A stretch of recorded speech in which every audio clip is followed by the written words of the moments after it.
When I worked my corporate job, we had a number of agencies that we worked with. We had our agency of record who did all of our strategy or partnered with us with all of our strategy and our creative, and they did the majority of the work. And then we had a digital marketing agency. There were some others, but we specifically had a digital marketing agency. And I remember whenever it came time, we were doing this big website overhaul. It was a project that I was taking on for our team.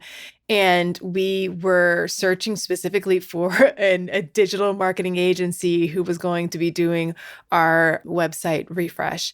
And these days, it's not very common that you have a separate, or it's not as common that you would have a separate digital marketing agency from your overall agency. Now, digital marketing is very much considered a part of marketing. So there's no need to have that separation. It doesn't have quite that newness that existed way back when.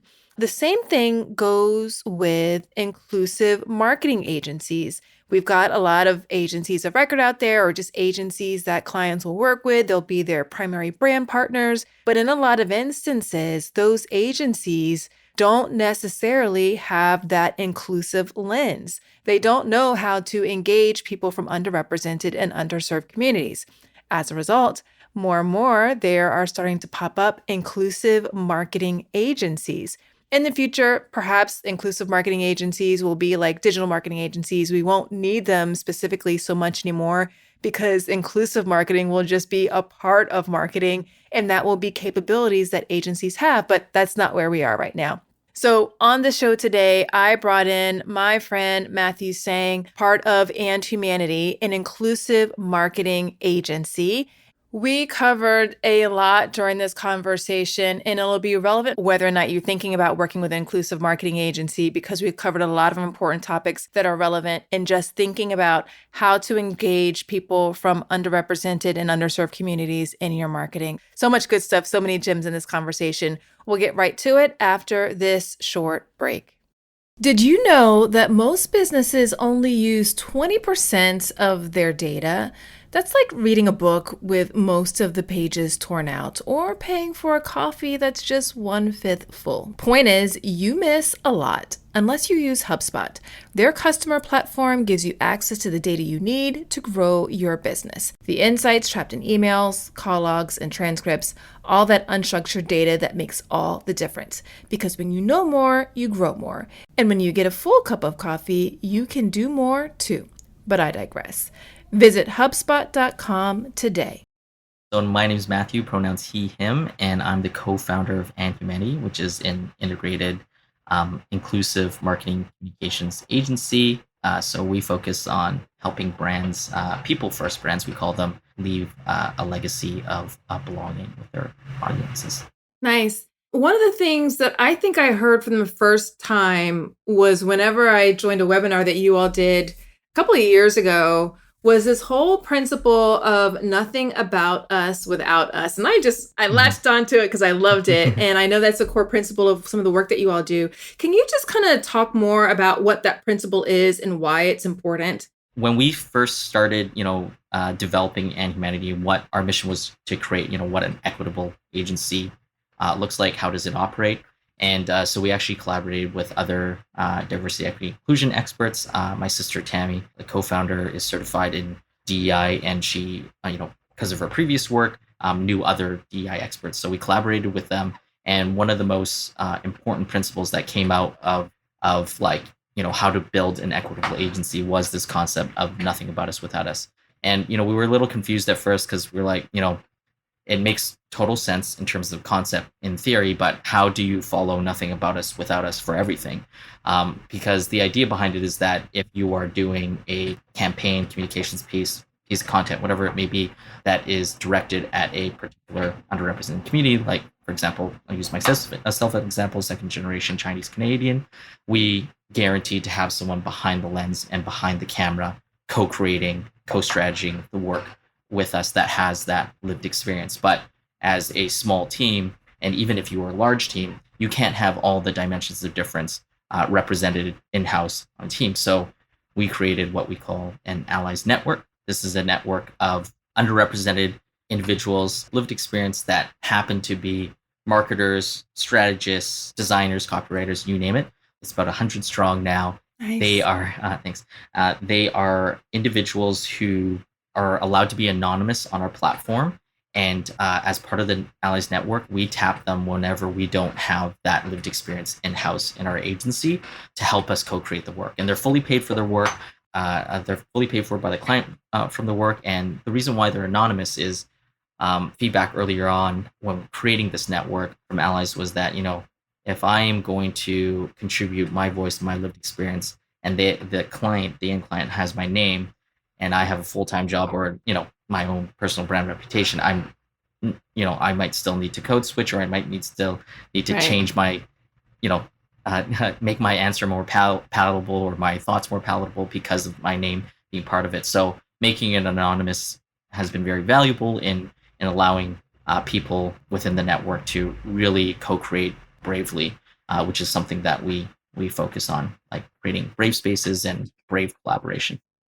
Okay, real quick, I want to pause here. Matthew had mentioned code switching, and I just want to make sure we're on the same page just in case you don't know what code switching is. So, officially, code switching is the way in which a member of an underrepresented group, consciously or unconsciously, adjusts their language, syntax, grammatical structure, behavior, and appearance to fit into the dominant culture. That's the definition according to the site BetterUp. So you might recognize code switching, or you might have actually done code switching if you change up your voice whenever you're on the phone with somebody or you're in a meeting with somebody to put on that work voice that's different from the way in which you interact on a regular basis with people that you're more comfortable with or people that you feel like you belong with. So just want to make sure you are on the same page with what code switching is that he referenced. Yeah. I love it because I think a lot of times as brands are getting into focusing on inclusive marketing, one of the things that you see them doing quite a bit is they're doing inclusive marketing, but they're not doing any work to diversify their teams, to make their teams more representative. I know, building a team isn't something, especially, if it's not something that always happens easily, right? It's not like you can just Yeah. go hire a bunch of people. But it is important, like you said, to have lived experiences kind of weighing in, giving point of view. Better if they're on the team, but at least partners, consultants, some talent behind the scenes, because it does make the work better and more authentic. Absolutely. Is that kind of the premise why? Or is it just more of like, we don't want you talking about us without actually talking to us first? Well, yeah, there are a couple things that I'll add to that. The general premise is, yes, of course, having people behind the lens, behind the strategy, and following nothing about us without us in a literal term is what we're looking for. But I think the first concept I'll talk about is about decentering ourselves. So the process of decentering oneself so that we can elevate underrepresented voices is not an easy process for marketers, communicators. I come from that background, because we're taught from a very young age when we're starting our careers that we have the ability to read some research, use our minds, and be able to motivate people that look and have different lived experiences from us. That's what marketers do. So as part of the skill set that AndHumanity tries to provide, we decenter ourselves so that our allies, especially if we don't have that lived experience in house, are able to flourish and thrive and have their story be told and have their ideas be, you could say, respected, finalized, approved, etc. And that's not often the case, because this concept of nothing about us without us, taken too simply, is harmful too, because it can become a very extractive process where, hey, I'm including the voice of this person with this lived experience, but the process in which I do that is very extractive because, they don't get final approval. They don't really have a safe space to say what they want to say. So I'm just getting it, approved, like through kind of like a checkbox. It's like a rubber stamp saying, yes, Sonia looked at this or Matthew looked at this and they think it's great. And, but really I created everything. And based on the circumstances and pressure, they were paid to just kind of rubber stamp it and check it off. So I followed nothing about us without it. So you can consult with people with lived experience and have them be a part of it in more of a only consultative level where they're not doing the work. but you have to make sure the way in which that process happens, that they're not being shrunken into just, I'm just here to approve something because of my lived experience. They actually have to fully be invested and be a part of it, which is something I think a lot of brands fail at, especially when, tapping their own internal employees for the work, people that have nothing to do or no idea around marketing communications, or feel the pressure to, say something good about the brand because they're employed by the brand. There's a lot of things that go into why it's anonymous, or, some of our allies don't want to be anonymous, and that's totally fine. But we give that option because if they feel comfortable, and some have said they want to be anonymous, but they feel comfortable being part of it, they do. But there's a lot that goes into the how of this process, rather than, hey, as long as we have someone, consulting on it that has lived experience, we're okay. Like, there's a lot more to it than that. Got it. All right, I want to interject here again, just because of something that Matthew mentioned. I want to reiterate, it is not okay to go and ask people on your team who have no expertise in marketing to weigh in on campaigns that are marketing campaigns just because they have the lived experience. In essence, what you're doing is you're treating them like unpaid consultants. I have an entire episode that covers this topic, episode number 22, Common Ways Brands Treat Diverse Talent Like Unpaid Consultants, and what to do instead. I'll drop a link to it in the show notes so you can access it easily. It is very nuanced, and I like that you kind of put it. Before we wrap a bow on this one and move on, any advice that you would have for brands who really want to lean into this principle as they're focusing on specifically marketing to certain communities? Yeah, I think meaningful engagement is one of the most important things. Like, there's so much nuance in this that we won't get into the details, but one of the primary things is, if you don't meaningfully engage with the folks that you're asking to give a part of themselves, their lived experience, into the work that's going to be public and seen, etc., it's going to feel extractive. It's going to be extractive because, use example, Pride Month just happened. A lot of brands that we know, work with, their idea of nothing about us without us might be like, hey, we have this person that works in this department and they come from the queer community or the rainbow community, and let's just get their thoughts, like a quote or something like that from them to support this, social content post or this campaign. It's like, that's not nothing about us without us. That's extremely extra. There's no meaningful engagement going on. We always say days of significance are great to raise awareness, but they should not be the bar that we're reaching,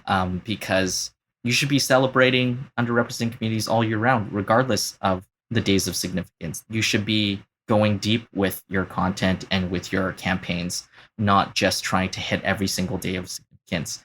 And oftentimes that means more meaningful engagement with your employees or whoever you want to be part of that campaign, and longer term relationships. So when we say meaningful engagement, don't only just reach out when you need them. Reach out and build relationships before you need them. Reach out and build relationships with them all year round. Like, there's nothing stopping you from doing that and planning ahead.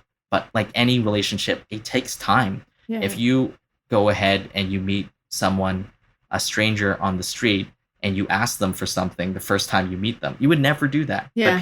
But brands do that all the time with employees and people that they want this distract. It's not necessarily their fault. It's the pressures of wanting to hit every day of significance, or wanting to do right by the process, but not understanding that the process takes way more time and way more thought for it to be done correctly. Absolutely. You said that you have an inclusive marketing agency. What is an inclusive marketing agency? I'll try to do this in one sentence, but it's embedding or integrating the principles of justice, equity, diversity, inclusion into marketing communications work. And I'm using more than one sentence, but more than it being a layer on top. And I wrote something about this recent, or filmed a video about this, of, people assume that because we're merging these two concepts that have not been merged as much before in the past, especially pre-2020, they think that, we're doing 50% of justice, equity, and 50% of marketing communications. But that irks me because we're doing 100% of both. We're not compromising either to make this work, because people assume that they butt heads. But done properly, inclusive marketing, they feel each other. Like these two concepts of Jedi work, justice, equity, diversity, inclusion, and marketing communications work, they feel each other if done properly. Whereas people see it as a distraction from each other or something that fights that we're forcing together Right. or, moral imperatives only. But there is a huge business case behind it. And if you embed it and do it properly, not only is there a huge moral imperative, there's a huge business case for it. Yeah. Okay, so when would a brand need to work with, because I guess a lot of larger brands or medium-sized brands work with marketing agencies. They have often like an agency of record. When would you need to work with an inclusive marketing agency versus a traditional marketing agency? Like, are you firing one to work with the other, or like how does it work? Well, we actually partner with a lot of agencies to do this work. I can give you what the vision I have is and what we think the world is going to be and what it is right now. What it is Okay. right now is that you're right. A lot of medium, large size businesses that we work with and brands, they have an agency, not necessarily a record, but they have an agency or multiple agencies they're working with already that don't have an inclusive lens. So we're brought in on sometimes a consultative level or even a training, upskilling level or a strategy level to kind of help provide that lens to the work. Usually we're brought in the earlier stages so that we can actually be part of the original strategy when building these ideas or these learning paths, etc. And it's not so much a checkbox. We refuse to be that, come in and checkbox. In the early years, we were asked that a lot and it just didn't sit right and didn't work well and nobody wins with that. So we do partner with a lot of agencies now at when necessary for certain things, but we also have separate projects with those same brands that have those agencies because we have, inclusion specific projects. And that's kind of the scenario that, things are happening now. Because we do things that are different from a regulated agency in terms of, we have external services that are related to consultation and creating strategies and things like that. But we also have internal focused services on upskilling your team, like improving or developing your marketing and communications people's intercultural competency. So whether you're a graphic designer or a copywriter, et cetera, we have different learning paths for your type of role. And that's not something that you can't do simultaneously with doing external stuff. So that's where, why we're able to work directly with brands as well too. We do have brands that work directly with us externally too on specific projects, like I say, but the way I see it and the way I think the future will be, and you've said this a lot of times yourself, this is the future. And Right. that's supported by not just statistics, but by the fact that I use the analogy of myself as an older millennial, Gen Y.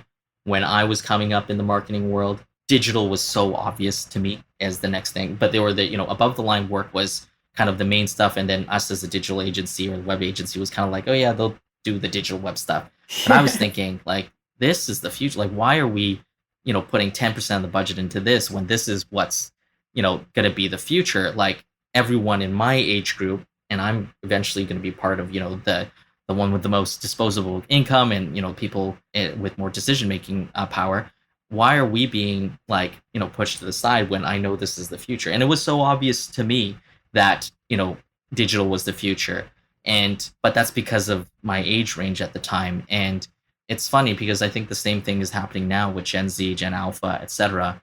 For them, diversity and inclusion, diversity is a fact. It's like they see it all around them and they find it so confusing that brands are still doing such obviously performative work. Yeah. They're like, Yeah. why are you spending time on doing, thoughtless performative work? Like this isn't gonna land. Like consumers are smart enough to know that brands need to make money and brands need to, promote products. And Gen Z is willing to spend, and Gen Alpha is willing to spend their money. I'd say more so Gen Z, Gen Alpha, but Gen Z is willing to spend their money where their values align. And they're not stupid. They can see when things are they can smell performative work from a mile away.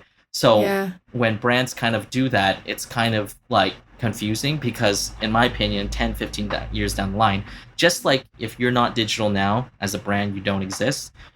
If you're not inclusive 10, 15 years down the line, you're not going to exist either because you're just going to be so far behind from what the audience expects from brands. They're disappointed in brands now, but 10, 15 years down the line when, more of this shifts and more people with intercultural competency take these marketing decision-making roles, I feel like inclusive marketing is going to be ubiquitous, and it might not even be called inclusive marketing, just like we sometimes don't call it digital marketing only, right? It's just marketing. Yeah, it's just marketing.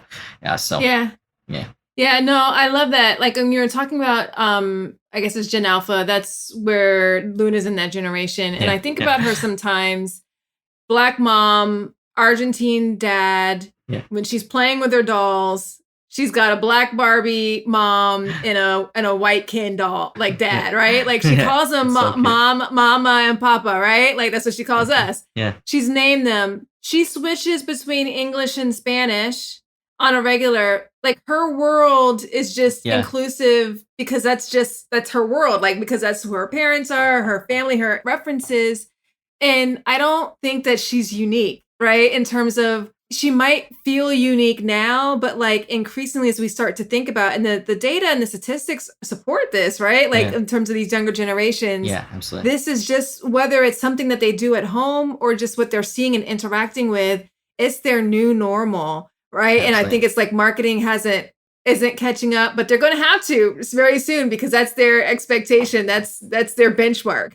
Yeah, underrepresented communities are slowly becoming more and more the majority. Like I think the stat was in either North America or Canada only, I forgot, but will become a majority nation in like maybe 10 to 15 years, like 2036 or something like that. Like these are never like exactly pinpoint, but we're on that path.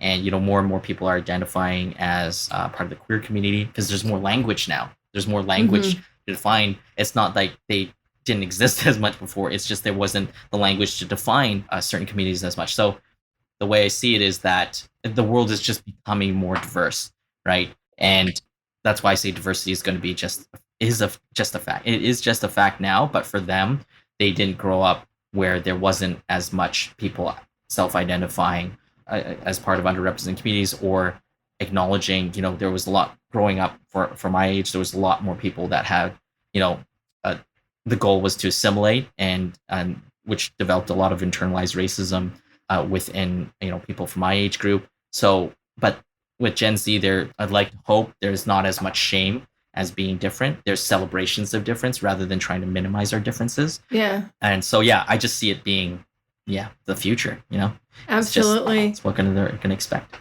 Okay, I've got another podcast recommendation for you. It's Augmenters, hosted by Julie Meyer and Jimmy Edgerton, and it's brought to you by the HubSpot Podcast Network, the audio destination for business professionals. So on this show, Julie and Jimmy dive into mentoring and explore ways to augment and refresh the mentoring environment. They're using 8 core principles that weave relevant spirit guides and diverse guests, and Julie and Jimmy use a lot of humor and practical tips to help mentors and mentees get further faster together. There's so many great episodes to tune into for this show, but one that you might find especially interesting is their latest episode, number 120, Mentoring Across Gender, Men as Allies and Mentors. Listen to Augmenters wherever you get your podcasts. So given that, one of the things that I've seen as I've worked with different brands is a lot of times I'm training or partnering with or coaching, consulting with the brand teams. But unless the agency is there, because the agency is the ones who's doing all the execution of it, then you just you have this gap, right? Because it's one thing to have the strat, but like if you don't have the pull through, is that really how inclusive marketing agencies kind of help bridge the gap? Because maybe it's not so easy for agencies to, they haven't necessarily, not all of them, maybe some of them are sort of establishing this as a core capability within, but is that why it's more of like, there's this distinction between the two? Yeah, we've had situations where the brand is totally on board, but the agency isn't. And it's not so much they're resistant to it. It's just more so it's a huge change. Like when we were building AndHumanity, we had to unlearn so much about how we did things. How can we expect an agency, even the brand itself, after one session or, a couple, like they have to be fully on board from top to bottom to top in terms of willing to change the processes, change how they do things, And that's not an expectation. Like some of the brands we work with, even training the brand marketing team where the agency isn't involved, it'll take them years to build. I think the rule was like we use the IDI curve, but point is it takes years for you to develop your own intercultural competency, and it takes even longer for you to make systemic change at your organization or be part of that systemic change or systemic change in general. So, and that's what a lot of this work is when we work with certain brands that we work with. They're on 3 to 5 year learning paths, right? Like in terms of doing that. So is an agency going to commit the time, resources, money? No, that's a whole systemic change. Like they often don't. So what we do when we find working with the agencies, first of all, we remind ourselves that it's progress over perfection. We can't get everyone where we need to go, and part of our job is to bring them along that path and do our best, especially if they have the right intentions to do it. But I think a lot of the struggle when working with brands and the agencies and how that kind of all plays out is that we emphasize progress over perfection, and we know that most of the brands and the agencies that are willing to collaborate with us on this work, they all have the best of intentions. They want to do the right work, but they have certain things that restrict them. And these certain things are systemic things in which how an agency runs their process, etc. It took us so long for us to unlearn certain things. We can't expect them to do it themselves. So a lot of times in these cases, we are challenging things that are maybe oppressive or that are maybe counterintuitive to the traditional agency process and how we do things. And we don't expect the brand and the agency to do it right away, but them being aware of it is a good first step to know that, okay, this is not perfect. This is not the way we want to do it, but at least you're aware that, this should be something we change in the future, because the process and the how is just important as the what and the output. You can put together something that looks and feels incredibly diverse, inclusive, etc. But no matter what, the truth always comes out in terms of how it was created and who was involved and what was the process like for them. And that's why we emphasize that how, because if that how is done really well and correctly and inclusively, then the what usually naturally comes and falls out of that work. Absolutely. When would you recommend that brands think about working with or engaging an inclusive marketing agency? I think they should, well, I'm biased. I think they always should be, regardless of size, situation, etc. Because like I said, I think it's the future. And there's a lot of statistics that prove that it is the future of marketing. But I do think that realistically, with where things are right now when it comes to, well, the economy is not great, budgets are tight, a lot of brands assume that, DEI, and I shared recently on LinkedIn that there's a lot of stats about DEI being the first thing cut or one of the main things cut, because they see it as an add-on and a layer and not something embedded. So I think brands should be working with inclusive marketing professionals, agencies, you name it, all the time. I feel like they should be, just like they're constantly upskilling themselves on, the newest, Threads is now, whatever the newest thing, Apple glasses are coming in, they should be on top of justice, equity, diversity, inclusion. If anything, I feel that's way more timeless and way more worth investing in, because it's a fact that's going to be around forever in terms of our diversity, right? And it's something that we're so far behind on.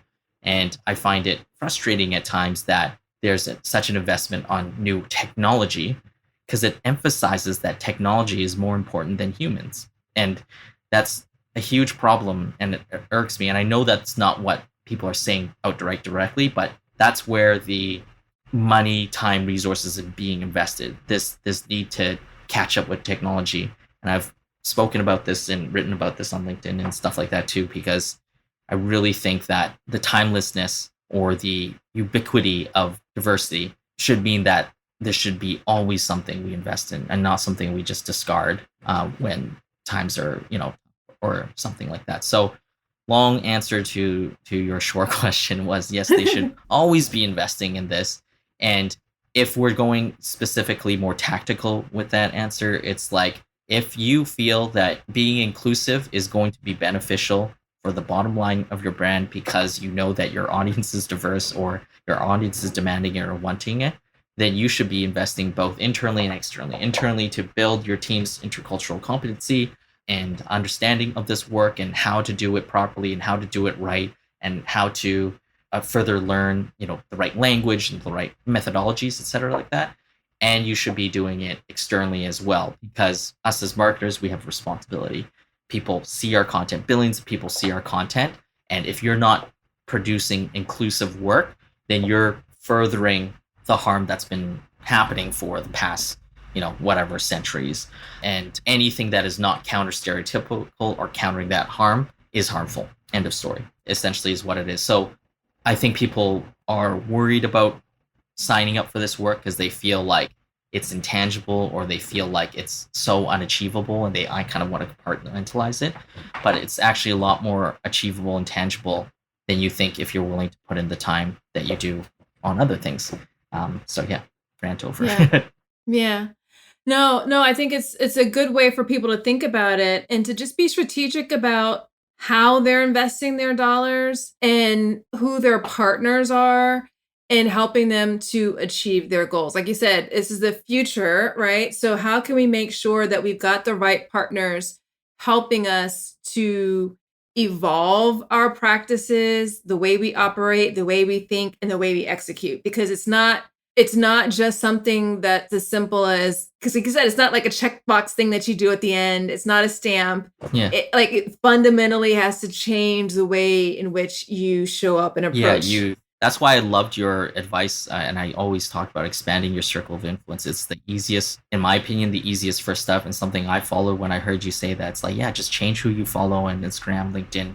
That will change your mind, because when you're mindlessly sometimes scrolling on Instagram, you're like, oh yeah, I see that, and then you start to see different perspectives. You're exposing yourself to people that have different, diverse ideas and thoughts, and I think that that's such a powerful, easy way to I guess learn, because it is a foundational thing. And like people always say, invest in your mental health.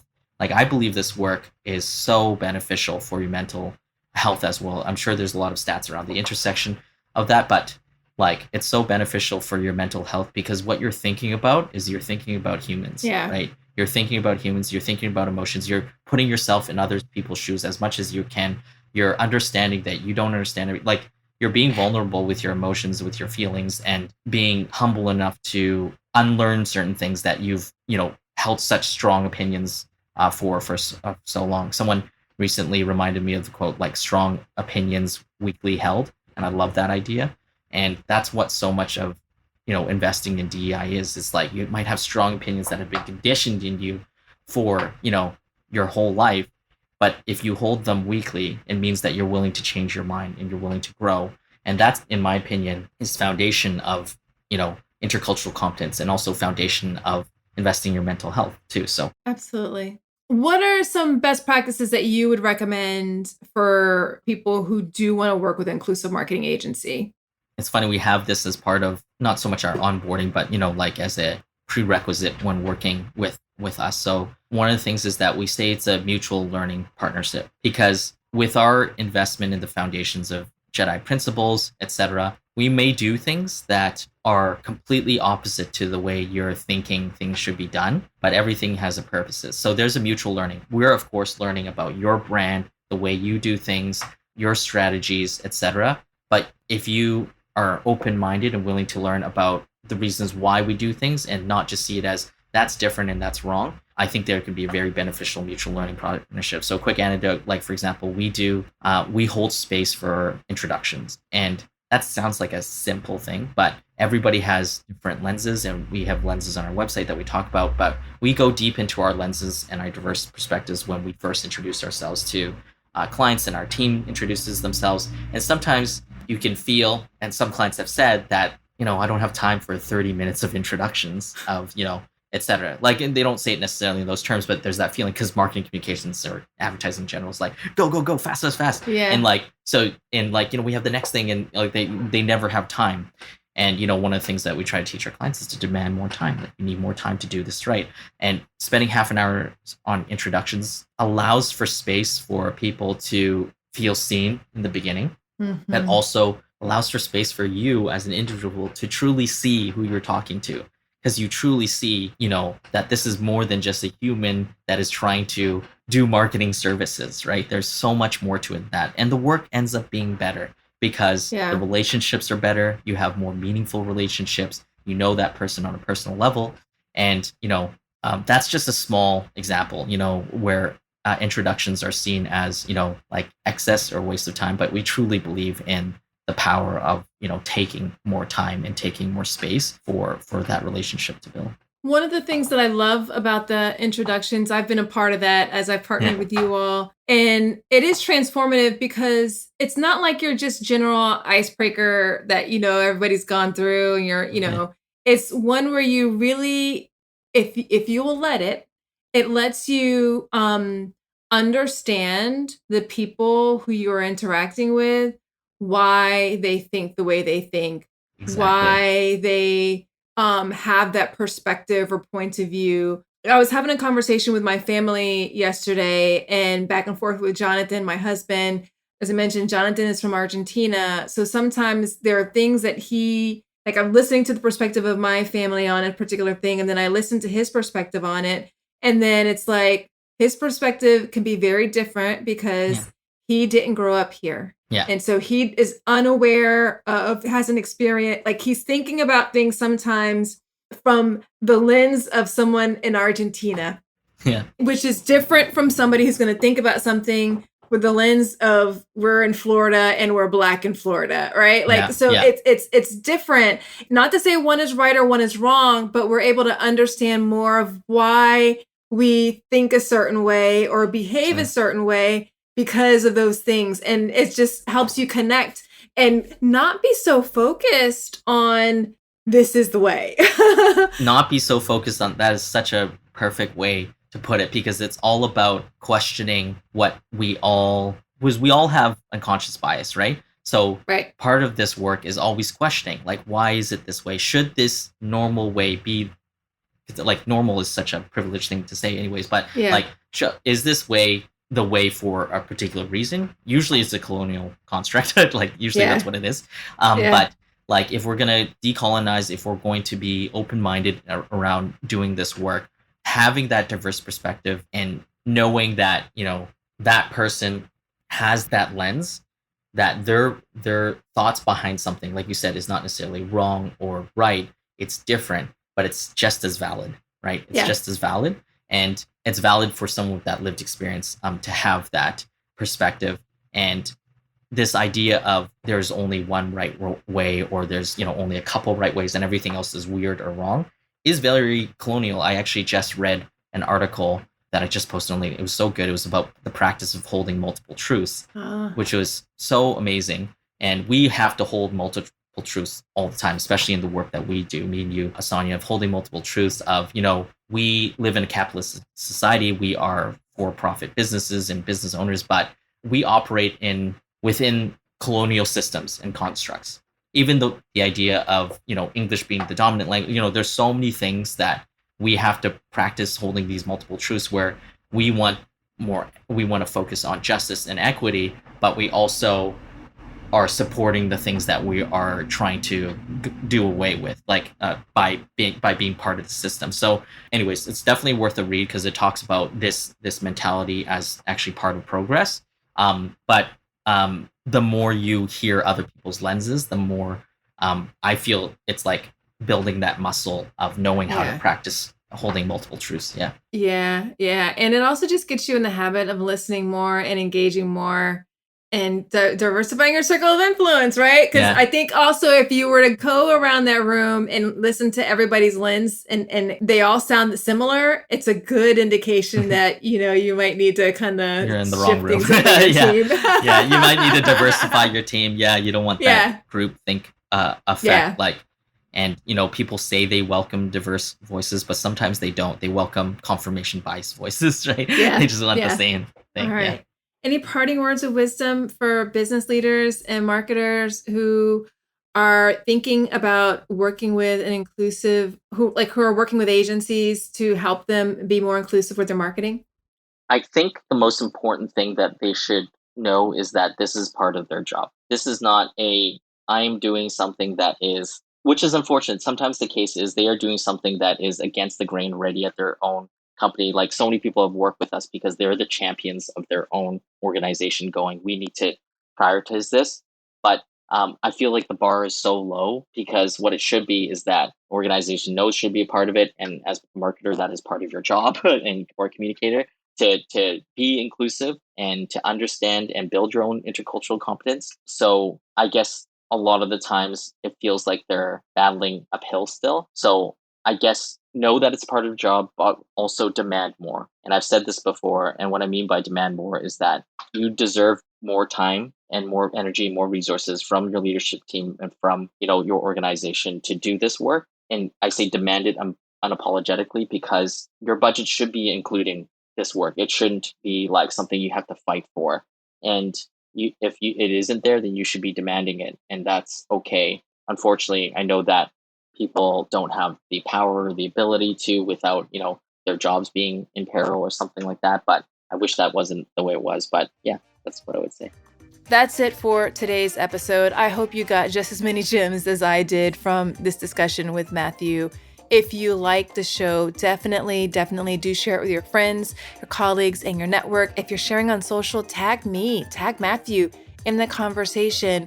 And we'd love to continue it with you and answer any questions you have and just have a nice dialogue. I would also love it if you would leave a rating and review for this podcast in your podcast player of choice. It really does help more people discover the show and help more people engage in inclusive marketing, which I like to think means more people will have a place where they feel like they belong as a result.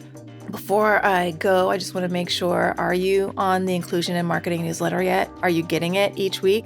Each week, I send news, stories, insights, and other tips to help you build an inclusive brand that makes more of the people you serve feel like they belong with you. Go to inclusionandmarketing.com/newsletter to get signed up. I'll drop a link to it in the show notes for you, and then you can be in the know on a weekly basis. Until next time, remember, everyone deserves to have a place where they belong. Let's use our individual and collective power to ensure more people feel like they do. Thanks so much for listening. Talk to you soon.